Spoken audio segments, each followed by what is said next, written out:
Christmas! It's the Defenders! It's the Defenders! And what is the sound of one fist defending? We don't have to worry, because in this world of darkness, there is more than one fist. Welcome to the Don't Get Defensive podcast. Hey, Mozz, welcome to the palette of colors that is Don't Get Defensive. Indeed. I'm Good your to be host, Charlie, the Professor Esper, and with me as always is my skinny, rich friend. It's Mozz. Hey, Mozz, welcome back to our very abbreviated Don't Get Defensive Defenders podcast.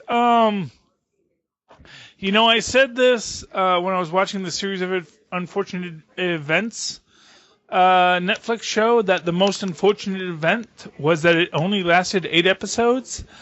Yeah, I was not aware of that until I got to the last episode. I was like, wait a second, they only 5 episodes. What's happening here? Yeah, exactly, man. It is a little disappointing, though I will say they do tie up everything nicely in a bow. For sure. When we get to the end, and what an ending, but we're not here to talk about the ending.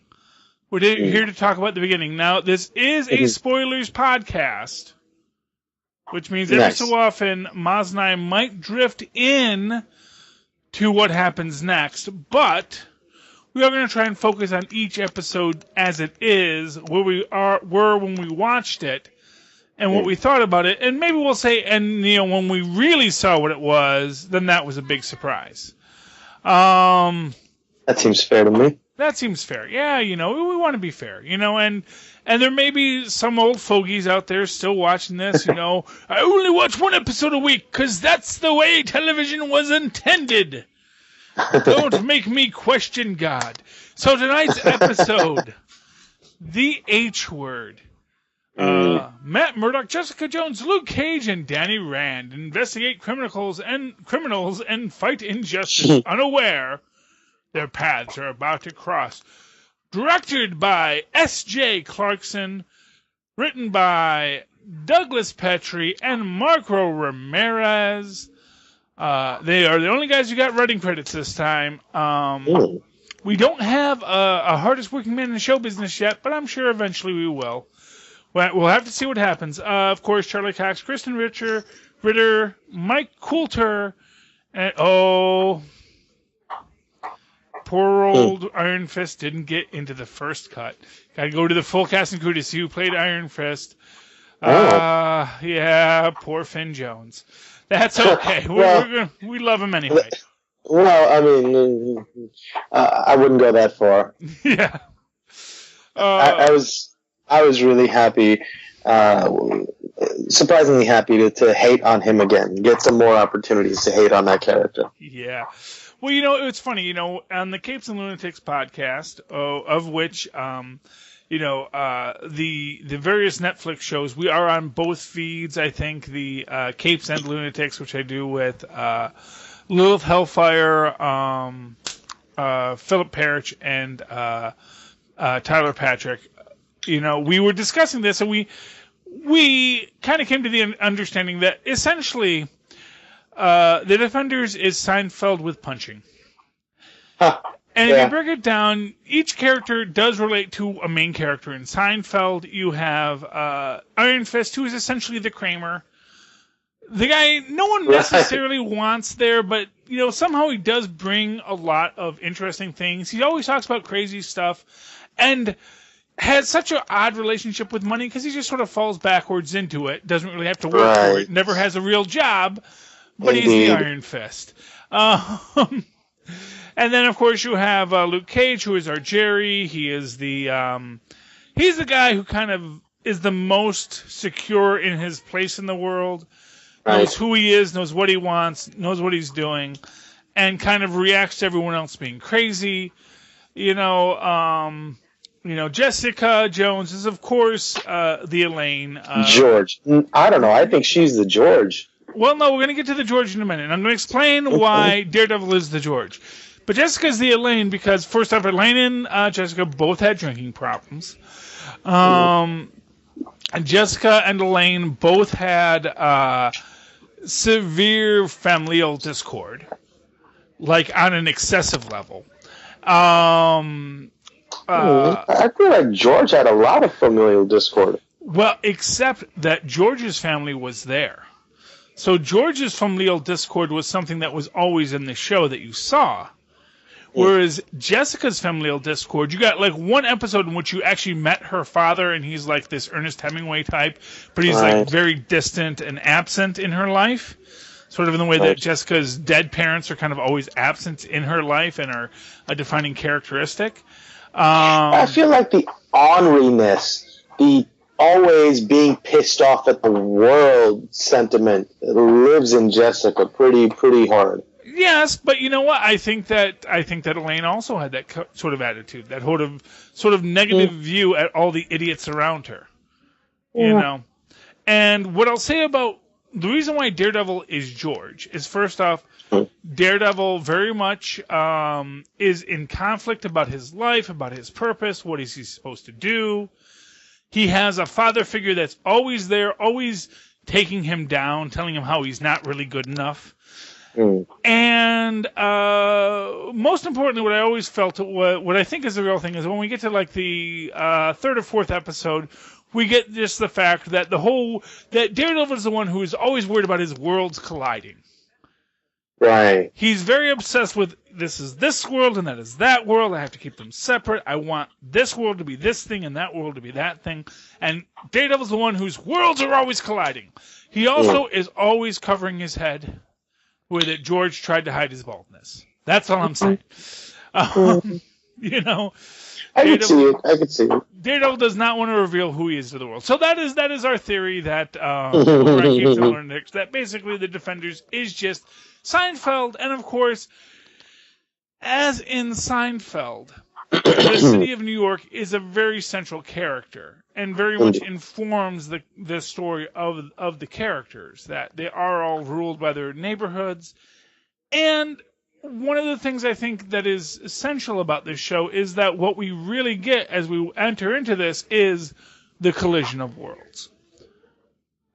One of the things I think is most fascinating to me about this show is this first episode, the H word, is very much a set of different shows that have been stuck together. So that when you watch each character's entrance, the palette and sound cues are very much each original show. Yeah, exactly. Yeah. So and you notice this when you go to Luke Cage. Because for what it's worth, you know, when Iron Fist is there, when Daredevil is there, when Jessica Jones is there, the difference between red and blue and green is not as strong. And the music cues are relatively similar. And then as soon as Luke Cage walks in, you get that bright yellow, you get the hip-hop score, and you know, oh, wait, I see what they just did. And then you notice it for everybody else. Well, also because when the first scene we get is Jessica and Trish walking down the street, so when you're presented with just that being your reality, you don't question it or think it's different than it's supposed to be. But the moment it switches over to the next person being introduced, immediately that's that bright yellow, and you're like, oh, this is cool. Yeah, well, you know, for what it's worth, I think that there is something to be said about that, about how you just think it's your world. You know, David A. Walker, who's one of the great comic book writers right now, has recently written a series called Superb, which has as its conceit this idea that all of the superpowered beings in that world are people of color. Oh. And while it's an interesting concept, it's like you can get it right and say, you're just saying, people of color are all superpowered. It's like, and that's such a political statement, except why is that a political statement? But the fact that in the regular comic book world, most of the people with power are people without color, or no one questions that. Sure. Yeah, no one questions that. So it's like, two upper middle class women walking down the streets of New York talking. That's just normal. Well, I think the other is it just happenstance that more of the I guess what's the word I'm looking for, the brown or black people are getting powers, what's the mechanism by which they're getting more power? Actually, I haven't read the book yet. I just know that's the conceit. I just picked up issue 2 because I'm a big fan of David A. Walker. He wrote the Nighthawk book, which I loved. He wrote Occupy Avengers, which was fantastic. He's actually he wrote a recent Luke Cage series, which I didn't read, but Phil read and swears by. So David A. Walker, he's one of the great writers of comic books currently out there. And he has this indie project called Superb, which I picked up. I've been wanting to. It was a real light week, so I only had like 2 actual books on my pull. So I picked up Superb, and I picked up the Generations for the Marvel Generations of Thor, which is Mighty Thor and Jane Foster, or Mighty Thor and Unworthy Thor, or I coined that phrase, or Jane Foster and Odin's Son, depending on how you want to slice that salami. But anyway, so I haven't read it yet. I'm going to read it tomorrow. I'll talk about it on Capes and Lunatics, which by the time you hear this may have aired like 2 weeks ago. But I'm sure that Rob's actually going to put up the Defenders cast pretty soon. So I have faith that because it's the Defenders, it's going to go up pretty quick. But we'll see how it all plays out. It should. Yeah, but actually, one thing I'll say for the shortness of the 8 episodes, we probably have time enough to do Daredevil Season 1 if we want to go back to The Devil You Know, Season 1. Yeah, I mean, Punisher's not getting here till November, so I think that's a good call. Yeah, might be an option. We will discuss that further after we get through these next 8 episodes. Okay, so getting back to the actual episode. So Luke is getting out of jail, and lo and behold, who's there helping him? Mr. Foggy Nelson. Yeah, Mr. Foggy Nelson. Isn't that a small world? But what I'll say about that is it makes sense if you consider the idea that superhuman law is an emerging field of study. Right, and that's why Hogarth hired him. Exactly. Well, interesting. Makes you wonder if Hogarth knows more than she lets on. Oh. You know, that it's like, oh, yeah, the devil of Hell's Kitchen and the blind lawyer who was your partner. Doesn't hire the partner because she knows he's a flibbertigibbet. Can't trust him to show up at trial. But the guy who knows he's the flibbertigibbet, the guy who covers for him, that's the guy who understands superhuman law and is the guy we want on our team. Right. I will say this.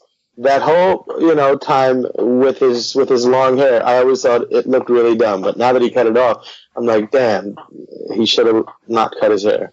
Yeah. Well, it's an interesting thing is when you look at the character of Foggy Nelson, in the comics he was always kind of a dandy. And to the point that I actually always thought his conceit was that he was sort of the rich kid who sort of supported Matt in the process. Now we definitely move away from that in this.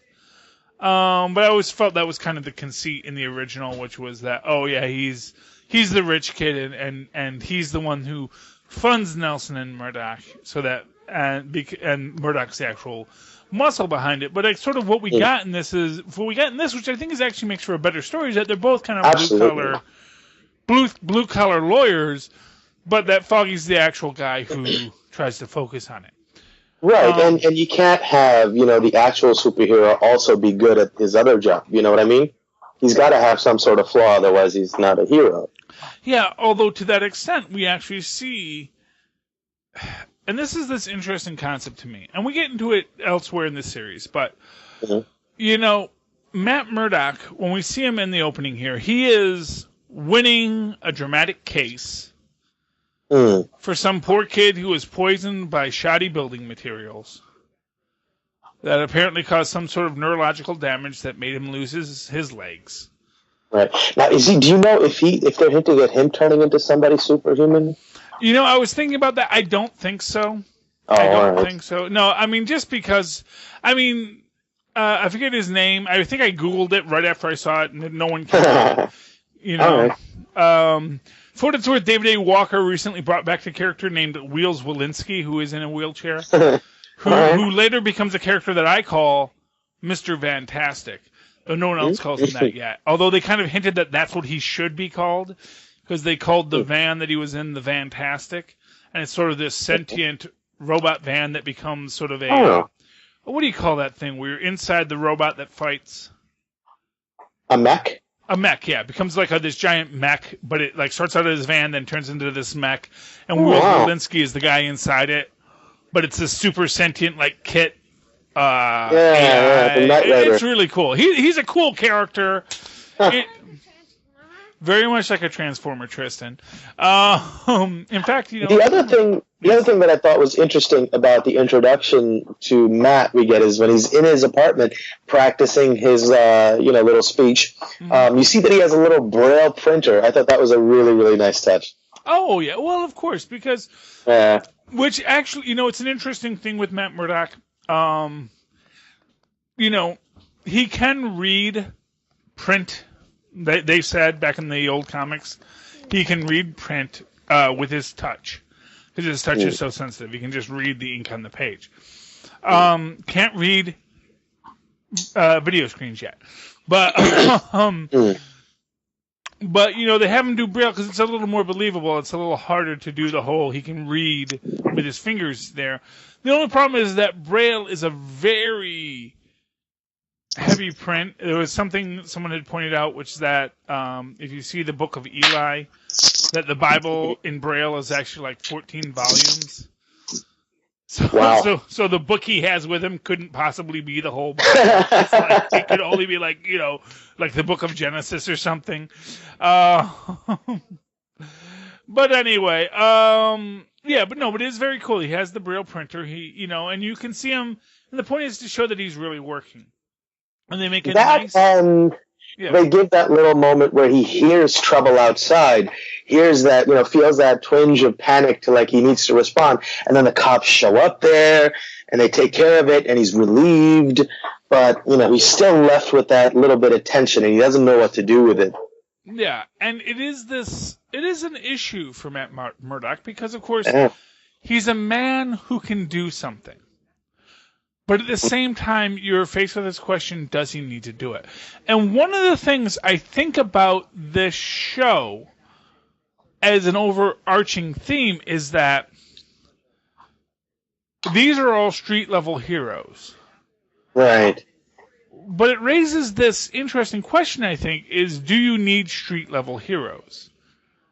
Like, the guys that are out there on the street fighting this fight, are they really accomplishing something, or are they actually just making things worse? And I think we'll get to this in episode 2, but with this question of whether or not what we're seeing here with these guys who are, I'm going to run in, I'm going to fight and be a hero, whether or not they're really being heroes, or are they kind of maybe not being heroes as much as they think they are. Maybe they're actually causing more problems than they think.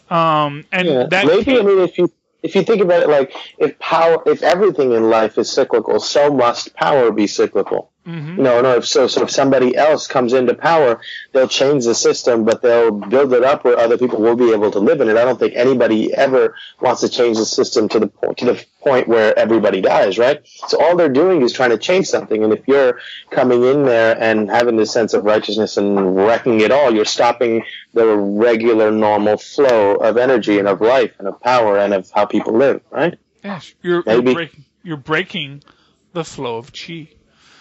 Oh. See, this is very much meant to be the rest of the. Basically, this is Defenders is in its own way intended to be the second half of the Iron Fist story. And I think we do get that, and to that extent, we meet here Alexandra in a very uncomfortable position because, of course, as it turns out, she's dying. And yet, she seems relatively comfortable with this outcome, She hears the doctor. And you see her wealth because it's like, although it also, one of the things I love about this scene is it shows, A, her wealth, Because you see, the silver tray for her jewelry and everything, and how appointed everything is. And yet also the limitations of that wealth, because still gonna die. Yeah. You're still dying, lady. It doesn't matter how much you think you're gonna. It doesn't matter how rich you are. You're still gonna die. Although, but it's by her own hand, though, too, isn't it? Well, I mean, to the short extent. I mean, honestly, there's a bit of a retcon in all of this. I don't know if we get it in this episode or if we get it in a later episode. That what is happening. In fact, I think it does take a couple episodes where we get the full reveal about what's happening here. But yeah, I mean, yes, she is complicit in it. Although what I will say is, since we just watched season 2, what's implied in that scene in season 2, when you watch it in season 2, I mean, I don't think it really jibes with what we're seeing. Well, yeah, because in season 2, so spoilers here, kids. In season 2 of Daredevil, because this may air before we do the Devil You Know season 2. In season 2, at the very end of it, it's implied that what is being prepared is for Nobu. Not for... See, I never got that sense. I always thought it was being prepared for Elektra. Oh, you did? See, that's the impression I always got. Okay, so then you... So if we're assuming the writers knew what they were doing, then you exactly got what they meant by all this. Because at the end, she was in the case, so... Well, yeah, but it could, that case could have been for Nobu just as easily. It comes to... Oh, yeah, so in that respect, it always could have been, yeah, I guess. Yeah, I mean, but as you mentioned it, I guess it makes a little more sense that if we assume a broader story, then yes, it was always meant for the Black Sky. And what they were saying is that if you happen to kill the Black Sky, don't worry, we can bring her back. Spoilers, the Black Sky gets brought back. If you haven't already seen Daredevil season 2, yes. Elektra, the Black Sky, gets resurrected from the dead. And I do think she shows up in this episode. Although she's she opens, really. What? She opens the episode. Oh, well, yes, she opens the episode, yes. She opens the episode in... the sewers. Yeah, the sewers of... was that Cambodia? In Cambodia, yeah. Right, Cambodia. And fighting a white dude, because, if there's going to be a sword master in Cambodia, it's probably some English guy. The other thing that really got me was, first of all, I mean, I appreciated that the series opened up with a scene of Danny Rand failing at something. That was nice to see. But, he's walking into a situation. He's traveled halfway across the world to try to find some person. And, he doesn't think to have his glow fist on.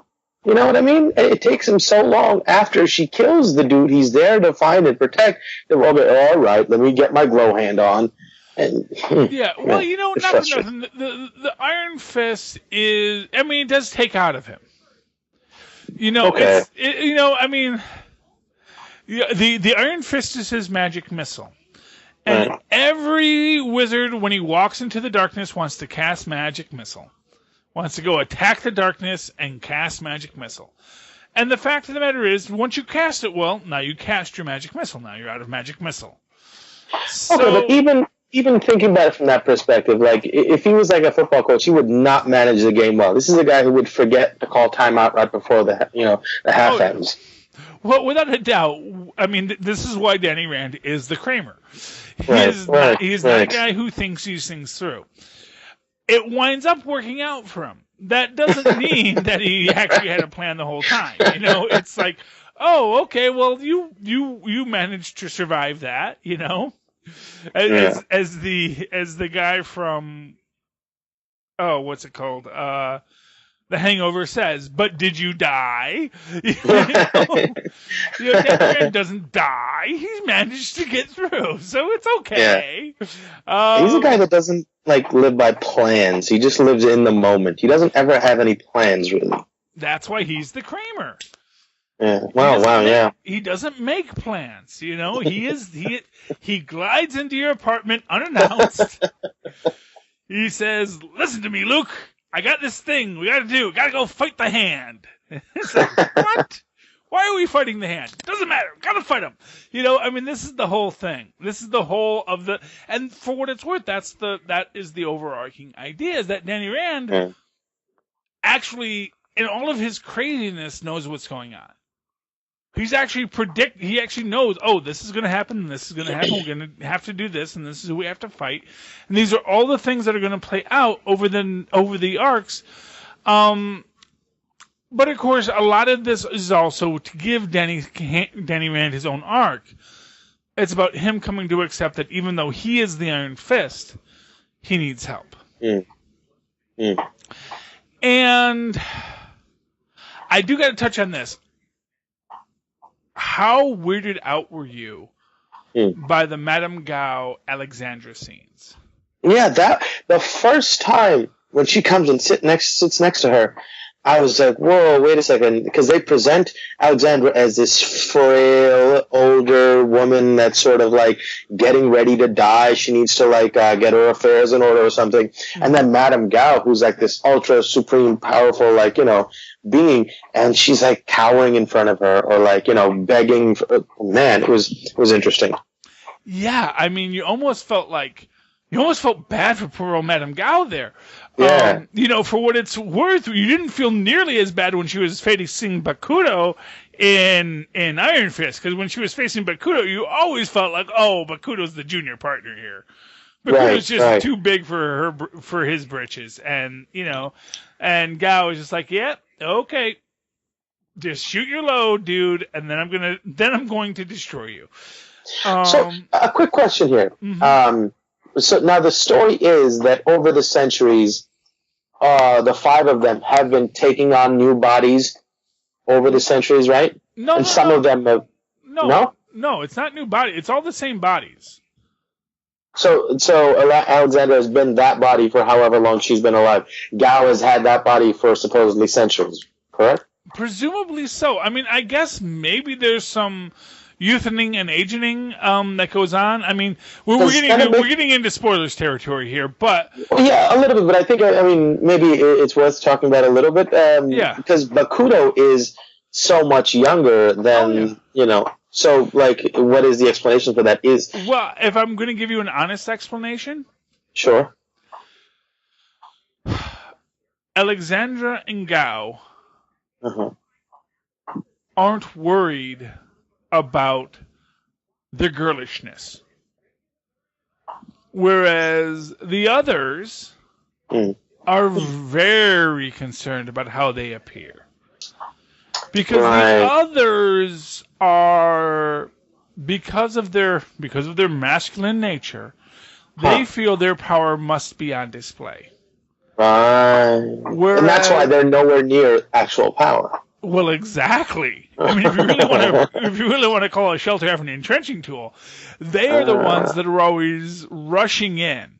They want to get their hands dirty to show how manly they are.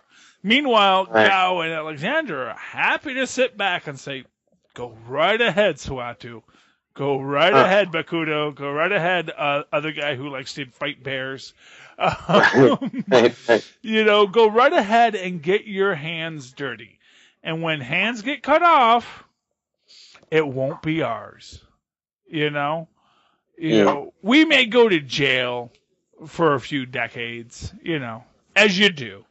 As Gao once said, she has spent, lifetimes in jail already. She's not worried about being locked up back with when she was in the Iron Fist story and she was captured by Bakuto. The fact of the matter is that she is sitting there and Alexandra is sitting there at the peak of the story because they are the people that are strong enough to survive. And they are strong enough to know the power of subtlety. They're essentially, they're the hand. And there are two things you can do with the hand. One is you can punch. The other is you can conceal. Mm. And if you punch, everyone's going to know what you're doing. But if you conceal, the whole point is no one knows what you're doing. And the one who conceals winds up in a better position than the one who punches. One other point I want to touch on, the treatment. Okay, so this episode is called the H word. Now, funny story, true story. When I saw the H word, I thought they were talking about HE double hockey sticks. Oh, interesting. And I thought that it was called the H word because the hand was digging, or Alexandra was digging to HE double hockey sticks to unleash some power. And they're in Hell's Kitchen. Yeah, and they're in Hell's Kitchen. In truth, though, the H word, which actually gets called out by Jessica Jones very quickly, means hero. And when she says, don't use the H word. And, of course, Luke Cage says, don't call me a hero. And at the same time, and this is an interesting point about being a superhero, is that Matt's friends are trying to get him to kick the habit of being a superhero. Right. Because they see how being a superhero is hurting him, hurts his life, and how he can do so much more good as a lawyer than as a superhero. By contrast, Patsy is very much encouraging Jessica, who, for what it's worth, her life is already kind of a train wreck. Yeah. And is encouraging her to go into heroism because it will give her life meaning. Right. And it's an interesting thing that Jessica, who has a real substance abuse problem, should be a hero so that she can grow beyond her substance abuse problem. Whereas that Matt, who does not have a substance abuse problem, but just has a problem with being a hero, because it's too much to break away from. Yeah, but I mean, the other side of it is also maybe neither of his friends or anybody really get him. I mean, in certain, later episodes, you kind of get that Foggy does, but, I wonder if they're, like, not really understanding him or what he really needs to or wants to be. Well, to be fair, as I've always said, Matt Murdock never wanted to be a lawyer. That was his father's dream. He wanted to be a guy who gets punched, like his dad. He's like, Dad, all I want to do is just get punched in the face just like you so I can grow up to be big and strong. And his dad was like, no, getting punched in the face, not nearly as much fun as you think. But that's what Matt wants. And, of course, you can't fight not necessarily your destiny, but what you really want. If something's what you want, you're going to do it regardless of if it's good for you or not. And yeah, I mean, we've only got one life to live. We're all going to go, back to where we came from at some point. What's the sense in not doing what you're supposed to be doing? Well, exactly. And to that extent, when we get the earthquake, which is caused by Alexandra pushing the timetable forward for whatever is going on over at Midland Circle, which Gao warns her against, because Gao says, look, hey, if we move forward, we're moving forward. We just worked this out so we could move forward at the slow pace we needed. And Alexandra's like, I don't got that time. And I don't know if Gao says it, but I'm sure she's thinking it now, because it's going to be said outright later. It's like, well, whose fault is that, little miss? Whose fault is that you're dying now? It sure ain't Gao and others' fault. Yep. It's your fault. And so she blows through something which causes a minor tremor throughout New York City, which causes panic. And it's a minor tremor because nothing fell down. Not for nothing, New York is built on a landfill. If there is ever a really significant earthquake in New York City, the whole city is gone. It is not built on bedrock. It is actually built on sand. It's just a very stable place on the planet, so there really aren't a lot of earthquakes here in New York. But if there is ever an earthquake in New York, most of Lower Manhattan falls into the harbor. It's going to move 2 feet to the left, and Manhattan can't deal with that. But anyway, so there is this big thing, and of course, sends everyone into a panic.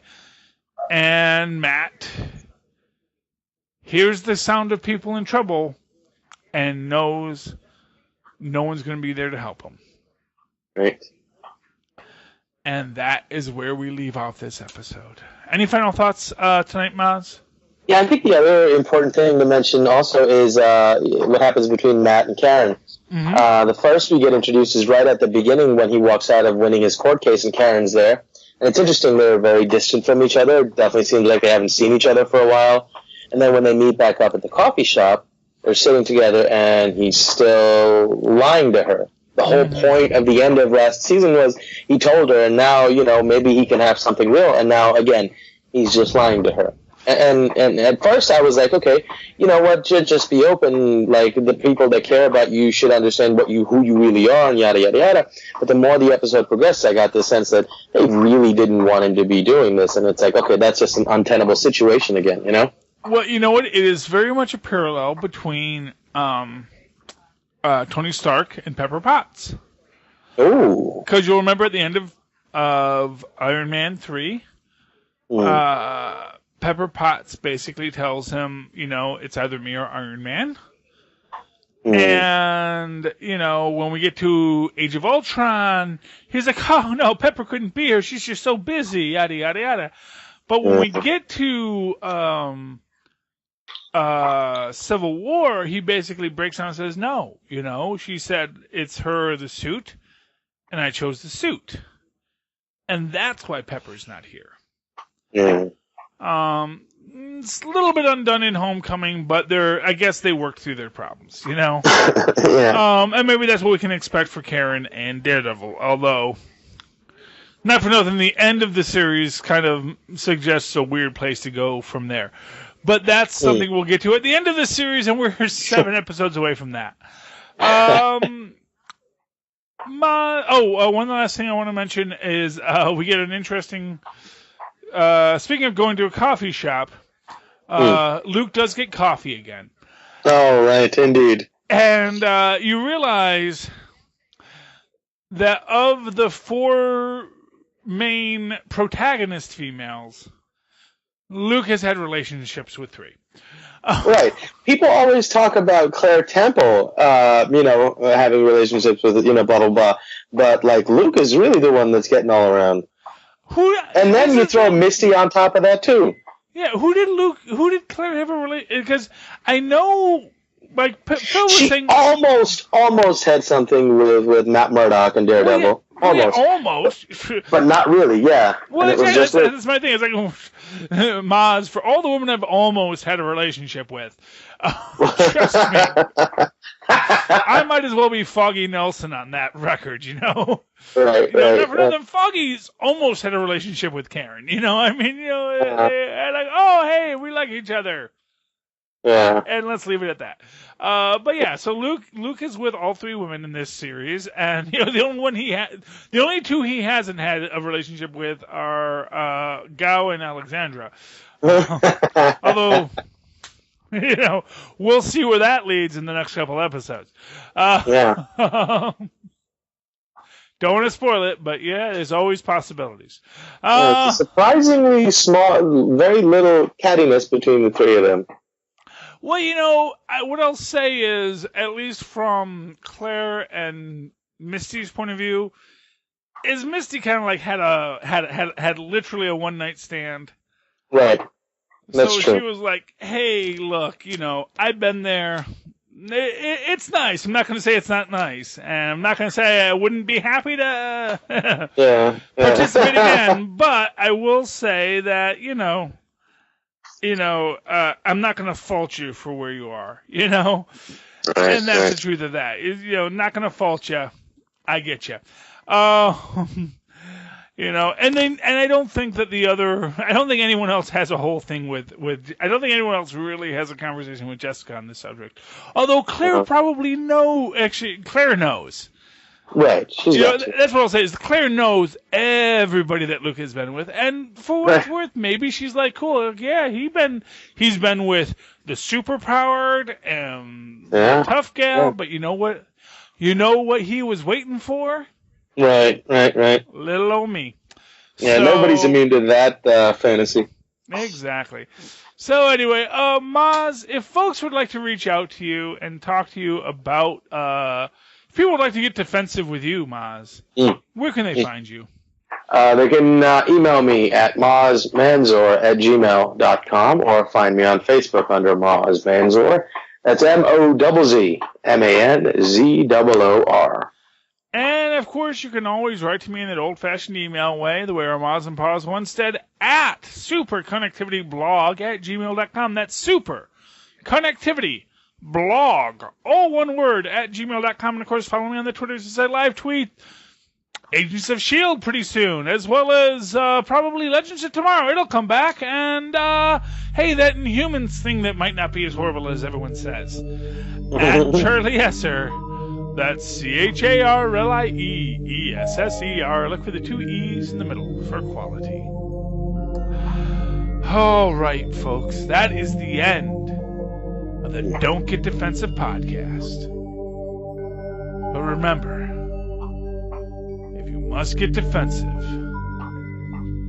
try not to be offensive. Good night.